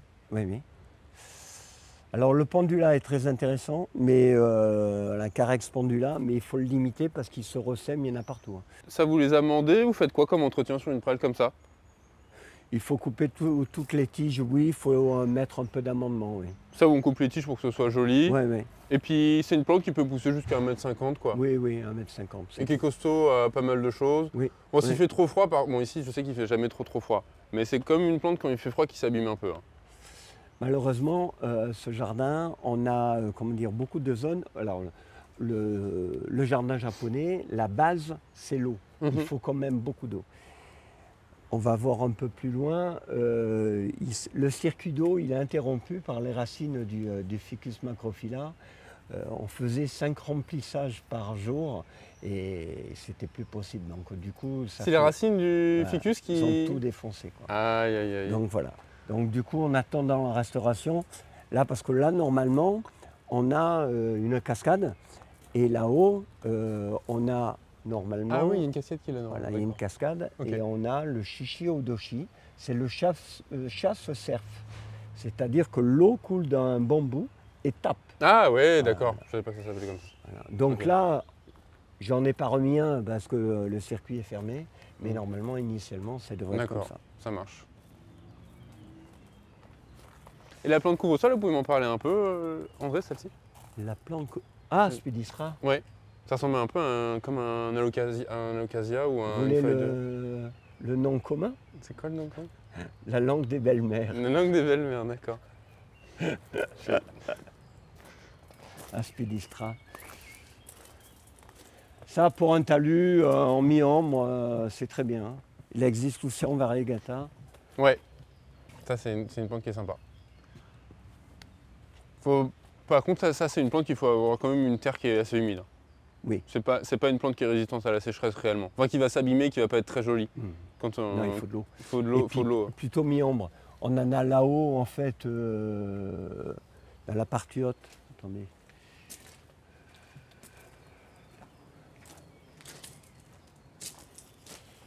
Nandina domestica. Ça c'est aussi très sympa. Oui. Persistant. Feuillage rouge. Elle, il faut la limiter en fait, quand elle a fini de fleurir. Voilà. Bon, là, André, vous faites un peu d'entretien, vous coupez les feuilles les plus basses. Moi, je coupe la tige dès qu'elle monte et qu'elle a fleuri pour la faire repartir. Sinon, la plante s'épuise. Donc celle-là, elle a fleuri, on la laisse. Mais ça, vous effeuillez aussi le bas, un peu les feuilles du bas? Non, je la limite, je coupe la tige. Parce que ce qui est joli, c'est d'avoir les deux en fait. Une plante qui a fait des graines et une plante qui fleurit. Je viens ici pour vous montrer, regardez la Spidistra variegata. Camélia du Japon aussi, on n'en a pas parlé, André, mais ça, dans un jardin japonais, c'est obligatoire. C'est quand même assez obligatoire. Hein. Après, il y a des spécialistes de camélias et il y a des variétés extraordinaires. Ouais, non, mais ça, par contre, là, on peut vraiment s'y perdre. Il y a 3000 variétés de camélias. Regardez la Spidistra, au soleil, il est moins beau. Ouais, c'est vrai. C'est les variegata. Variegata, c'est aussi un peu moins costaud que la variété verte. Mais souvent, oui, mais là, souvent André, les variétés panachées, elles sont un peu moins costauds. Regardez, c'est panaché, c'est beau. Chlorophytum, mais... C'est ça qui fait plein de rejets dans tous les sens. Oui, mais bon, regardez, pour un talus, c'est... Ouais, pour un talus, c'est idéal. Celui-ci, il y a un aspect simili-nuage que vous faites un petit peu dessus, sur ce camélia. C'est un entre-deux. Oui. C'est entre un touffe et un nuage. C'est une création spéciale André. Là. Comment vous les contrôlez ici, les bambous? Les bambous, alors ici, à la construction, je ne sais pas, mais dans la partie basse, on avait mis des lames d'acier. Ouais. On l'a limité. Ça le fait? Oui. Ah, bah. André, dans les vidéos et sur Internet, les bambous, c'est considéré comme le dragon. Dès qu'on parle de bambou, c'est toutes les anecdotes de mon bambou a retourné ma maison, a pris ma maison, Allez. Bam a fait une prise de catch. Il faut montrer le bambou à ne pas mettre dans son jardin. Là, c'est un Philostachys aurea, je pense, celui-ci. Ouais. Je vous ai dit, vous retenez le nom hein, du jardin. C'est écrit là. Ok. Shizosekitai. On sort par la porte d'entrée parce que normalement, les jardins japonais, ils doivent toujours se situer la porte d'entrée au soleil levant. Mais la difficulté, c'était de faire la porte d'entrée à l'est, puisqu'en fait, le sud est là-bas. Donc, et la forme des planches, vous voyez, on n'avait pas le choix en fait. Bon. Pittosporum undulatum. Qui est persistant du coup. C'est persistant. Ah ouais, là il y a du Stridisia en grande taille. Là. Stridisia c'est pareil, il y a des variétés, des grandes variétés, mais les Stridisia par contre, au niveau du froid, il n'y a aucune variété qui tient vraiment. Moi j'ai déjà fait plusieurs tests à la pépinière. Celui-là il devrait tenir quand même, mais en fait il faut le prendre déjà, oui, enfin le froid à zéro il frise. Hein. Voilà, c'est pas évident. Dans l'esprit, les bananiers japonica, donc bananier du Japon, c'est un style qui est assez similaire. Ça fait pas de fleurs par contre, mais c'est quand même plus costaud au froid. Si vous voulez vraiment des grandes feuilles comme ça, je vous conseille plutôt un bananier. Bon bah ça c'est juste sublime. Il fait quelle hauteur lui? Il fait 8 mètres de haut là. Ah, il est haut. Hein. On commence à avoir du mal à le tailler à l'échelle parce qu'il est mou, alors ça commence à être compliqué. Ah, il supporte pas son propre poids? Il casse en fait. Ouais. Ça c'est une plante, à mon avis, elle a été mise à la construction de la villa. S'il n'y avait pas eu les bambous qui étaient là, il aurait été décapité depuis longtemps. Parce qu'on est dans l'axe du Mistral là. Ouais, il faut qu'il soit protégé du froid. Mais ça, c'est bananier, c'est pareil. Conseil, c'est pas de le mettre au C'est pas vent. un bananier. Hein. Non, mais comme pour les bananiers. Oui. Comme pour les bananiers. Il faut être vigilant au froid, enfin au vent, parce que sinon les feuilles s'abîment vite. Ça au-dessous, vous connaissez? Zingibéracée, c'est une Alpinia zerumbet. On ira voir sous le temple de l'amour, peut-être qu'il y en a qui sont en fleurs, parce qu'il y a plus de lumière, elles sont plus belles là-haut. C'est ce bambou qu'il ne faut surtout pas mettre dans son jardin. Ça c'est quoi? C'est le bambou géant en fait, c'est le Dendrocalamus. Dendrocalamus. Bon, ça c'est une variété qui est sensible au froid. Oui, celui-là est vraiment costaud. Et la Philostachys bicetti, tout en vert, ça c'est un bambou qui est très traçant aussi. Ça c'est vraiment un bambou qui a envie de se développer. Philostachys nigra, qui est toujours un peu moins touffu quand même, hein, cette variété. Oui, bien sûr. Qui est moins adapté si vous avez genre, quelque chose à couvrir derrière ou quoi. Alors l'inconvénient du bambou noir, ben, évidemment il est moins touffu que l'autre, mais il est beaucoup plus fin, il est beaucoup plus léger. Ce qu'il faut savoir, c'est qu'il devient gris avant d'être noir. L'inconvénient du bambou, c'est qu'en fait il file, et en filant il s'épuise. D'accord. Voilà. Donc ils sont plus beaux au bout. Ah ouais, c'est vrai. Voilà. Parce que à l'origine, il y avait 3 pieds. Oui, c'est un bambou qui est vert et ensuite qui devient de plus en plus sombre. Une canne noire nacrée. Petit Callistémon, il a la vue.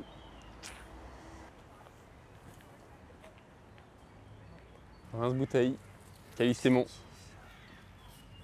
Ça, c'est un arbuste méditerranéen qui tient bien au pot aussi. Donc là, on est devant le doyen de la villa. En fait, c'est un caroubier qui a été planté, je pense, par un oiseau. Puisqu'il n'a pas été planté par l'homme. Là derrière, ce que vous voyez. Ah, il a poussé dans la roche, ça? Il a poussé dans la roche. Ah ouais. Donc ça aurait quel âge, vous pensez? Oh, je pense qu'il a 500 ans, facile. Ah ouais. Ah.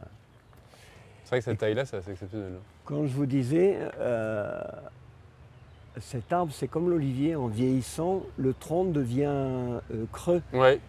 Donc il a des veines extérieures. C'est pour ça que comme c'est un vieillard, faut l'aider un petit peu. Il a la canne. Alors qu'est-ce que vous auriez envie Ça, il y a des troncs que vous essayez de reboucher avec... Alors le carobier, ce qu'il faut faire attention, surtout dans le Midi, c'est qu'on peut avoir des étés très secs. Et dans les grands jardins, les campagnols, les surmulots ont besoin d'eau. Et s'il n'y en a pas, eh bien, ils viennent ronger les écorces. Ouais. Donc il faut vraiment surveiller, protéger les carobiers des rongeurs. Parce que, ça vous conseille fusil, carabine? Non, il faut mettre des pièges. Bazooka. Vous connaissez? Farfusion, japonais comme. Donc celui arrondi qui est sympa. Ouais. En fait, ce qui est marrant ici, en vrai, c'est que ça m'ouvre vraiment à tout un panel de plantes qui, en région parisienne, on n'a pas, quoi, à cause du froid. Et c'est vrai que c'est toute une nouvelle manière de voir le jardin et les associations. Chez nous, on fait super attention à ne pas perdre toutes les plantations en hiver.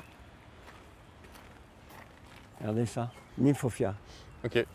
Nymphophia ou Tritoma. Bon, celui-ci est sacrément particulier, là. Elle a refait une pousse depuis le bas? Ouais, mais il s'abîmait en fait. Ouais. Il s'abîmait de là-haut. Il faut le sortir, il faut le replanter. Ouais.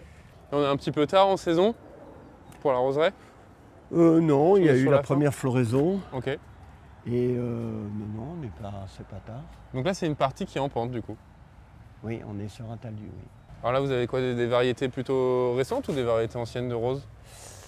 Alors, ici, vous avez un noisette, rosa noisette, blues noisette, ornement des bosquets, rose ancienne. D'accord. Alors, le blues noisette, c'est un rosier qui a été créé par Monsieur Noisette en Louisiane, quand la Louisiane était française. Alors, sur les rosiers, ça serait quoi un peu les entretiens, les conseils que vous avez à nous donner? Les entretiens, la difficulté, en fait, c'est nous, on est exposé au vent. Donc on a une trouée ici. L'oïdium. Alors l'oïdium, on a différentes variétés. L'oïdium, on l'a surtout sur le Grus en arène, la rose ancienne. D'accord. On a pas mal d'hybrides modernes. Bon, ce massif-là, il est un peu mité, mais il a 25 ans, il faut le refaire. Hein. Les Bobino, ils ont 5 ans. Ça, c'est Bobino.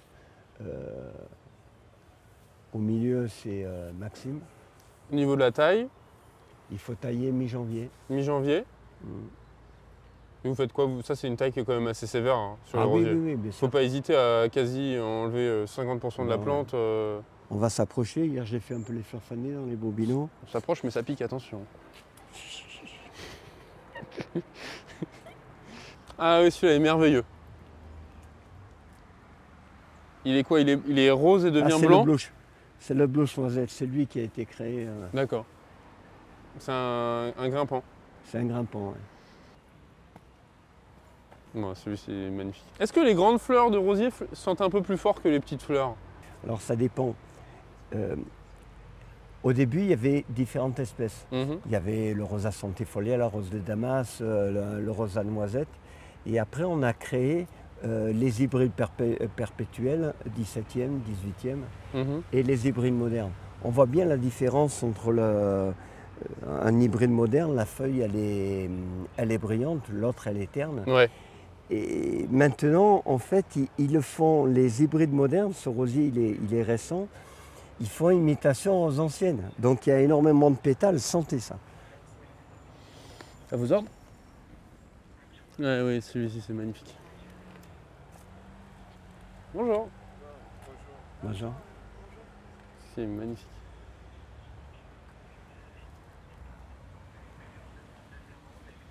Il y a combien de pieds de rosier ici?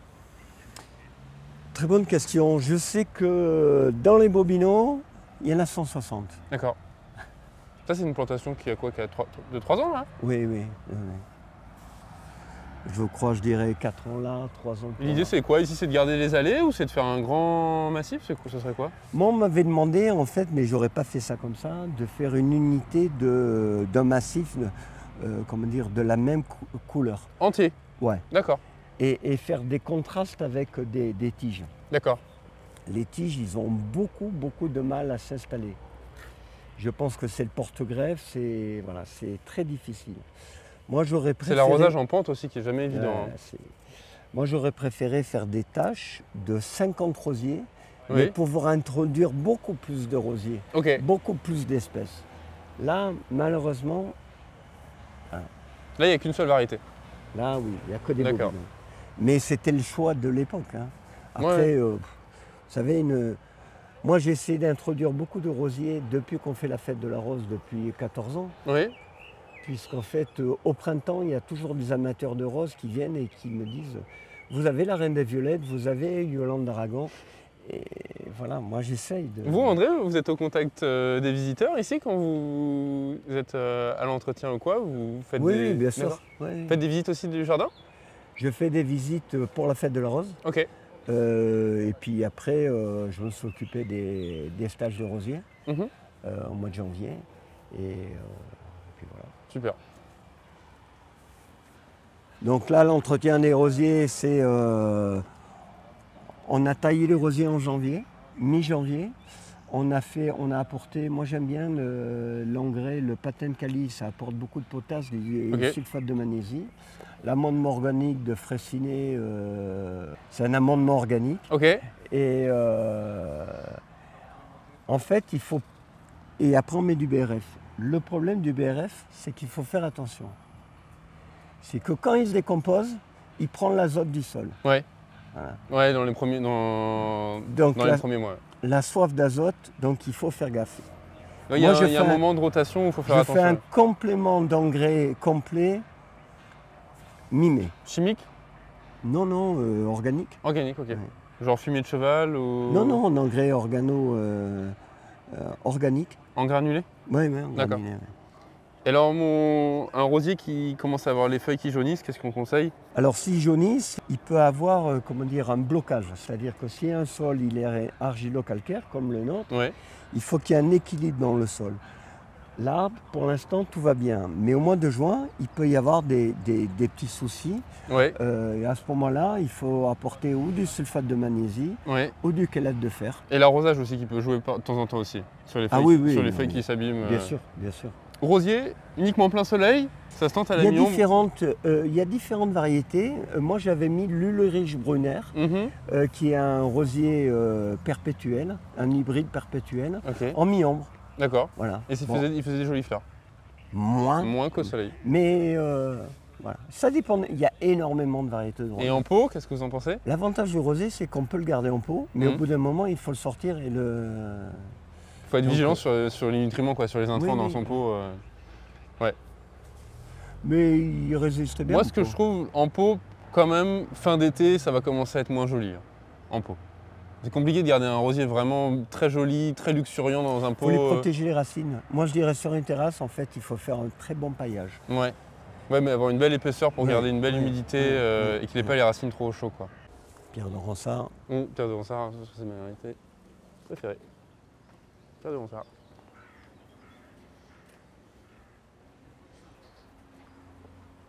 Ça, c'est un rosier qui est intéressant, le Maxime. Parce que vous voyez, les pétales à l'extérieur, elles sont blanches.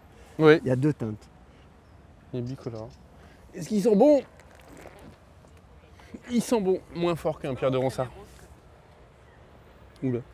Ah, ça y est, il voulait une rose en fait. André va me péter la gueule, messieurs, dames. C'est la fin de la vidéo. Bon, alors. Je suis mort, messieurs, dames. Ah bah, j'ai été invité gentiment par André et puis j'abîme les choses. Non mais ça c'est pas pour vous, hein. pour mademoiselle. Ah d'accord. Avec grand plaisir. Santé. Oh, merci. Alors, ça c'est un rosier à Santé, elle va le boire André, attention. Hein. Oh l'odeur. Ah oui, c'est magnifique. Ça c'est de la rose ancienne, Greux-Saint-Narenne. Ça c'est des rosiers que vous pouvez trouver chez André.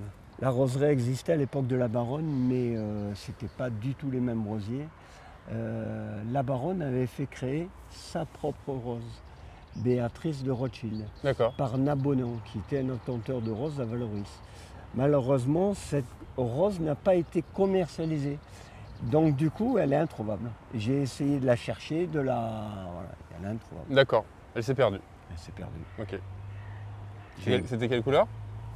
Rose chamoisée, Vous allez sur le site Les Roses de Nabonan, qui a été fait par l'association des Roses Nabonan.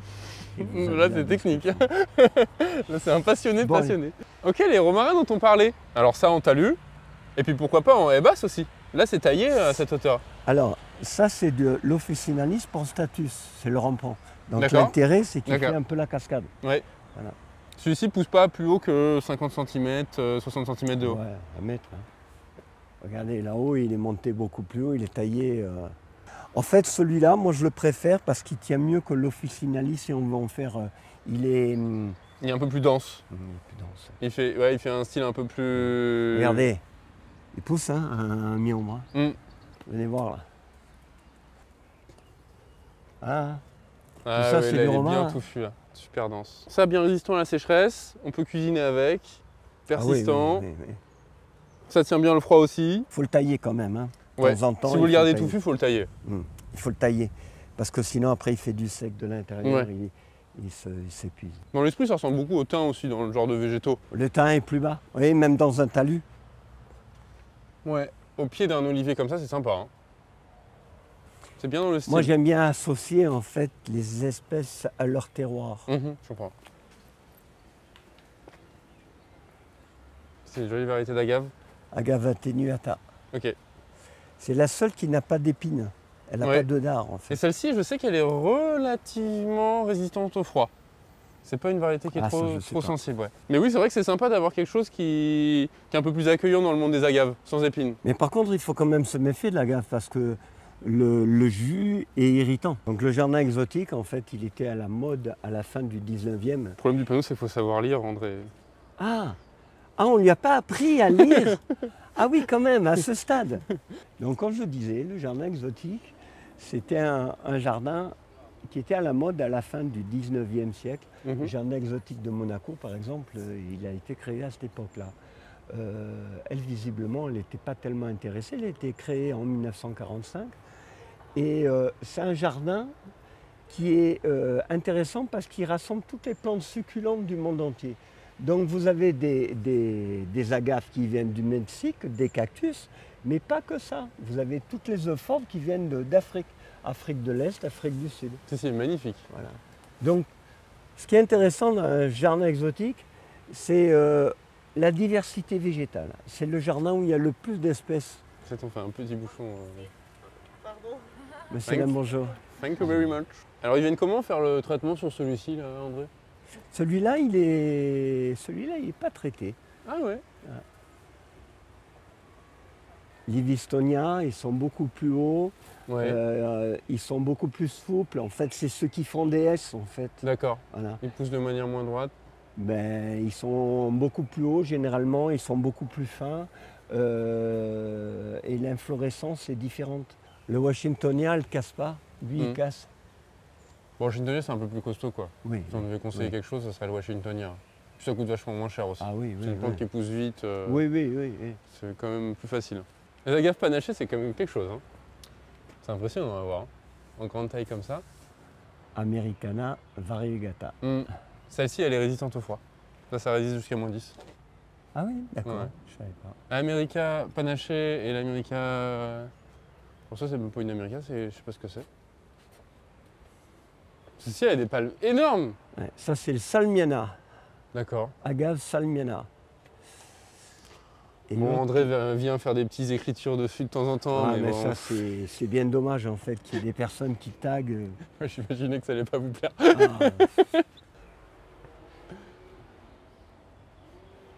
Vous savez quelle partie du jardin que vous préférez? Moi, j'aime tout. Parce qu'en fait, moi, c'est pas le jardin qui me plaît, c'est le végétal. Ouais. Donc, j'ai toujours fait des parties un peu particulières, comme ici, par exemple. Ça, c'est des plantes à codex. Voilà. Donc, la plante à codex, lui, il était en repos végétatif parce qu'il n'avait pas la température voulue. Et là, maintenant, il commence à repartir. Voilà. Incroyable. Alors, c'est quoi comme plante, ça? Ça, c'est un Cyphostéma jutae. Et ça, vous avez trouvé ça où? Ben, j'ai commandé chez Cactus Mania.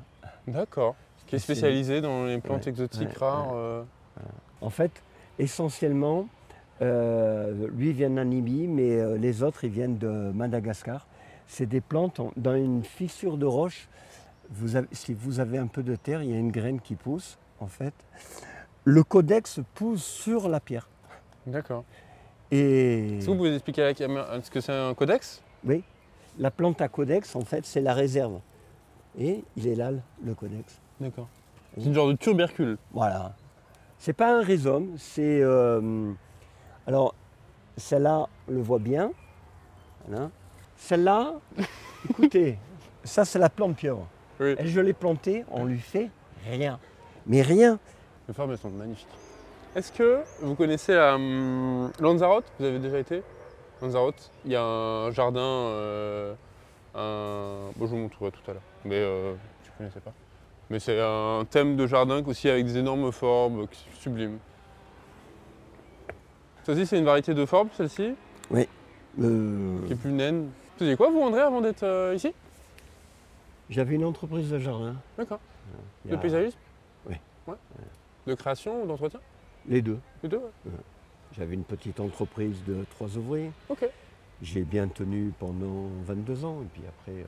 Vous avez envie de faire autre chose? Ouais. Oh, ça a été la période de l'euro, le passage à l'euro, Ouais. c'était un peu compliqué. Ok, je comprends. Et vous êtes arrivé directement ici en tant que chef jardinier ou vous êtes petit à petit monté dans les échelons? Ah non, non, en fait ce qui se passe, c'est que moi je travaillais à Kérilos, qui était en gestion par c'était la société Culture Espace qui gérait les deux. D'accord. Donc quand j'ai arrêté mon entreprise, j'ai demandé au directeur de l'époque si ça l'intéressait de m'embaucher. Ouais. Et puis et voilà, j'ai été embauché.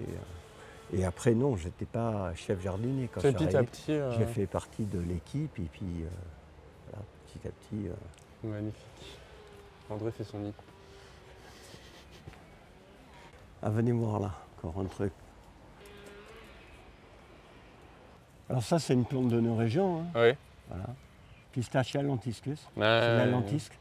D'accord. Mais là, elle est taillée. Ah oui, ça sent super bon. Voilà. Et donc là, c'est une taille en forme un peu aérienne. En fait, c'est pour mettre en valeur les rameaux. D'accord. Ça, c'est une taille que j'ai faite moi il y a des années et c'est un collègue, Pascal, qui l'a refaite et c'est très bien. Ok. Parce que l'idée, en fait, c'est il ne faut pas le tailler au taille-huée, il faut l'éclaircir et surtout mettre en valeur tous les rameaux. Mhm. C'est ça la beauté. Son côté nous, et puis ouais. voilà, c'est ça qui est super. Ça, c'est aussi un peu le nerf de la guerre pour avoir un joli jardin. Alors la difficulté en fait de ce jardin, c'est vous avez bien vu, je vous l'ai montré à plusieurs reprises, on est sur un piton rocheux. Mhm. Ça, c'est la roche-mère. Ouais. Ça, c'est des pierres en fait que j'ai mis en... Voilà, ça, c'est des pierres. Mais la terre, ici, à des endroits, il y a 20 cm. Ouais. Donc, on a beau nous dire il ne faut pas arroser, il faut faire attention et tout, mais si on n'arrose pas, il n'y a rien qui tient. Bah ouais, c'est toujours un peu l'entre-deux Absolument rien. entre jardin. Alors ici, c'est quand même un jardin sur pelouse. Il y a quasiment pas de pelouse ici.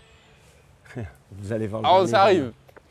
Regardez, on a vu le Carex pendula Oui. en bas. Alors, il est très intéressant, mais l'inconvénient, c'est qu'il peut se ressemer très facilement. Bambou sacré.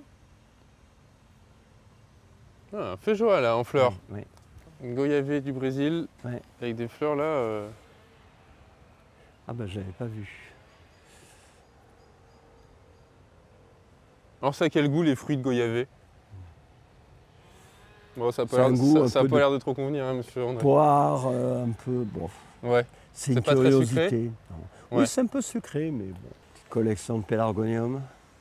Phytosphorum, c'est la plante la plus présente finalement au jardin. Au début, c'était un jardin qui avait été fait un peu à l'économie, sans budget. Et c'est vrai que c'est une plante qu'on peut semer et Ouais. reproduire très très Ouais, facilement. c'est pas une plante qui est très chère quoi. Non. C'est facile.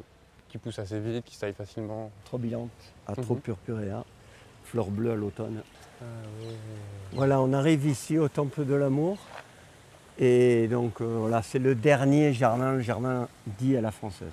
Vous avez un forage ici, vous avez quoi André pour l'arrosage? On a un forage à 110 mètres, oui. Ouais. Qui prend pas d'eau salée?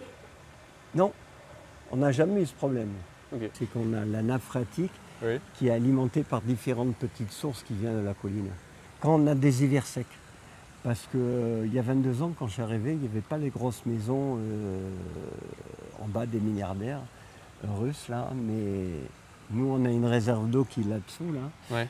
de 400 mètres cubes, mais ils ont des réserves pas possibles. D'accord. Tous les bassins là, ils sont en circuit fermé, donc c'est-à-dire que là, l'eau des paliers, Ouais. elle est captée au niveau du bassin rond et elle redescend comme ça. Et à quoi une partie dès qu'il s'évapore? Pas tant que ça? Oui, oui, mais bon, les bassins ils fuient énormément, hein. Ok. Donc j'ai fait installer une sonde électronique pour faire le spectacle, mais on perd énormément d'eau. D'accord. Tout ça, ça va être restauré. Vous voyez, normalement, vous voyez Il y le a une bassin, mosaïque. la mosaïque bleu turquoise. D'accord. Alors, ça, c'est le Protea cynaroides. Donc, c'est intéressant parce qu'en fait, c'est des plantes qui poussent dans quasiment pas de terre. Là, il y a 10 cm, on est sur la roche-mère. Il faut apporter légèrement un peu de terre acide et de la pouzzolane. D'accord. Et jamais d'engrais. Ouais. Si on met de l'engrais à la qui Protea. poussent dans des sols très pauvres. Oui. Ça, c'est des végétaux que vous trouvez où? Ça a été commandé. Bon, moi, je les avais commandées toutes les grosses. Ça avait été commandé chez Raillet. C'est un spécialiste de Protea à Toulouse.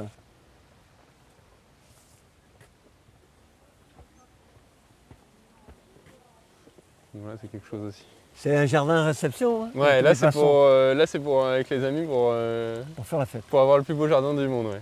Ben, c'était le jardin qu'elle voulait au début, parce que bon, c'est un jardin, on dit à la française, parce que dès l'origine, elle a mis des palmiers. Ça n'a rien à faire sur un jardin français. À Versailles, il n'y a pas de palmiers.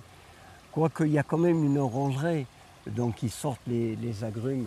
Alors là, il y a un vrai jeu de symétrie. En fin de compte, bien sûr. Ouais. Regardez les pelouses. Et le dessin, en plus ça a été bien taillé cette semaine. Là, on a un gros mariage là, le week-end prochain. Vous faites des mariages ici? Oui. De moins en moins. D'accord. De moins en moins. Pourquoi de moins en moins? Parce que vous n'avez plus envie? Ben, c'est pas moi qui décide. Hein. C'est pas vous qui vous mariez? Moi, je suis marié depuis 45 ans, jeune homme. Ok. Et alors, je pourrais même dire gamin. C'est très joli, franchement. Non, dis donc c'est particulier. C'est un jardin qui n'a pas de vue par contre sur la mer là. Si? Il devient là à droite. Même quand on est. En bas? En bas? Non, non, pas trop, non. Ouais. Il y a des ouvertures en fait. C'est intéressant comme prise de parti. C'est pour le vent peut-être? Pour pas avoir trop de vent pour la réception?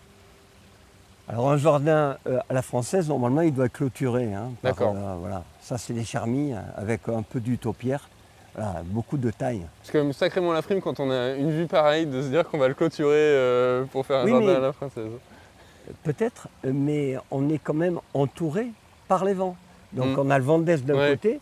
Là, il fait beau aujourd'hui. En hiver, on a du vent de tous les côtés. Hein. Ah, c'est sympa, les moulages en bois comme ça, en tronc d'arbre. Ça, c'est un peu comme aux eaux de Vincennes.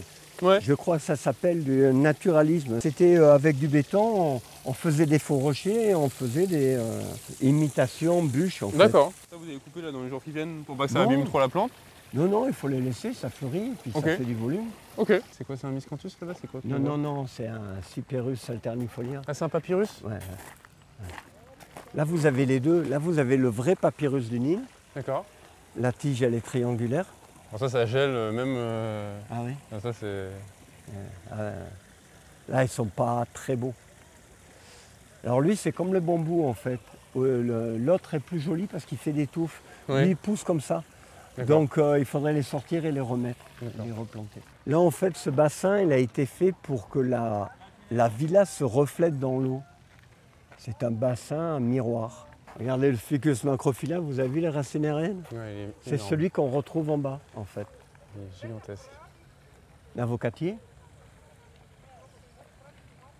Donc ça, c'est des fruits? Oui.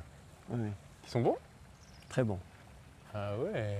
Et là, c'est pareil, c'est avec l'échelle que vous le taillez? Non, échelle et puis harnais. Ah ouais. Mais l'avocatier, c'est comme le ficus, hein, ça casse, hein, il faut... Il faut être vigilant au bois, quoi. C'est plus cassant que pliant. Ouais. Et les palmiers bleus, c'est pareil. Ça, c'est intéressant. Celui-là, il est très rare. Bucia yaté. D'accord. Et le capitata, touffu, hein. Le capitata, il est courant. Vous voyez, celui-là. Hello, messieurs, bonjour. Bonjour. Bonjour. Ça allège, ça allège. Pour ça, c'est aussi des pièces qui sont centenaires là. Pour en avoir des énormes comme ça, c'est pour les, ouais, c'est pour les petits enfants là. Et donc là, ça c'est la femelle et ça c'est le mâle. Ah ouais? Ouais. Bon, le mâle on ne peut pas le voir tant qu'il n'y a pas le cône. Hein. On ne sait pas, moi je sais que lui c'est un mâle. D'accord. Donc il fait des grands cônes remplis de pollen. Ça c'est une nouvelle feuille qui arrive? Oui, oui. Oh, il y a du gazon bien dense. C'est un Dasyléurion. D'accord. Graminifolium. Il y en a 3 sur la Côte d'Azur. Il y en a 2 ou il y en a un là? Oh, il y en a un et puis il s'est couché. D'accord. Voilà. C'est une plante qui se couche avec son propre poids? Oui. D'accord. Mais l'intérêt en fait c'est qu'il fait une hampe florale à 3 mètres de haut. C'est une grande hampe, mais c'est pas joli comme le... Vous connaissez le Dasyléurion acroticum? Oui.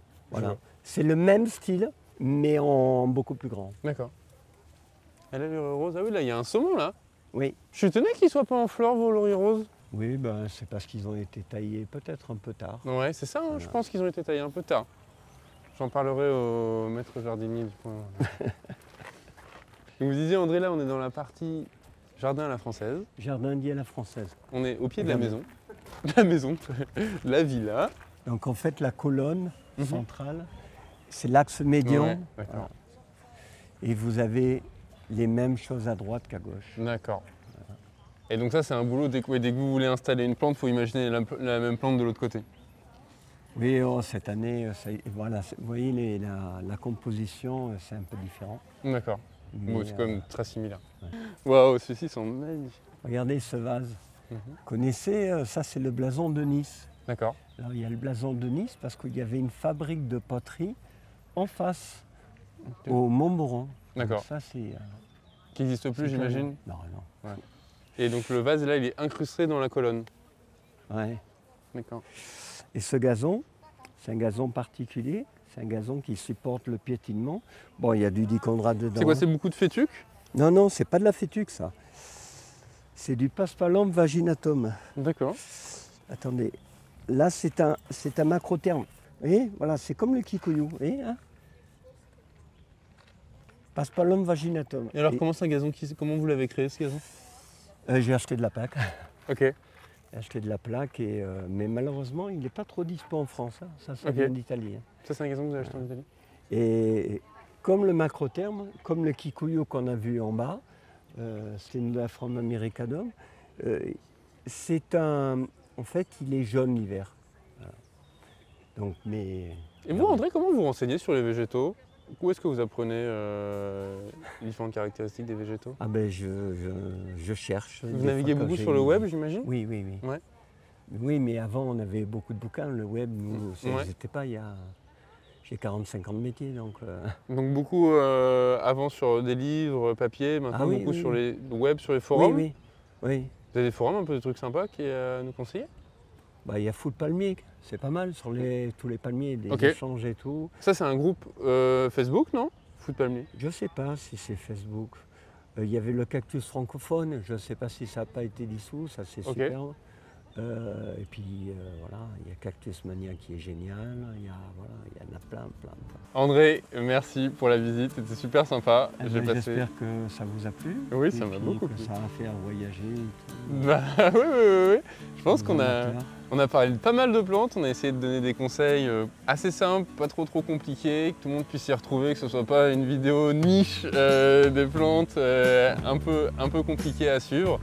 J'espère que ça a plu à tout le monde. Moi j'ai passé un super moment avec vous. Si Très bien. vous voulez contacter André, vous pouvez contacter la villa et la villa retransmettra directement, on met les coordonnées Très bien. pour pouvoir discuter avec André. Avec plaisir. Mais je pense que le mieux c'est de venir visiter la villa et de voir les plantes de près. Oui, je pense aussi. Très bien. Si le tour avec André vous a plu, vous pouvez me le dire en commentaire, ça me permettra de le savoir et de vous faire plus de vidéos comme ça. C'est vrai que c'est un nouveau format qui était beaucoup plus long que d'habitude. N'hésitez pas à liker, à poser vos commentaires en question. Et on est aussi une pépinière, si vous voulez voir nos plantes, ça se passe dans la description sur le site internet. A bientôt, merci.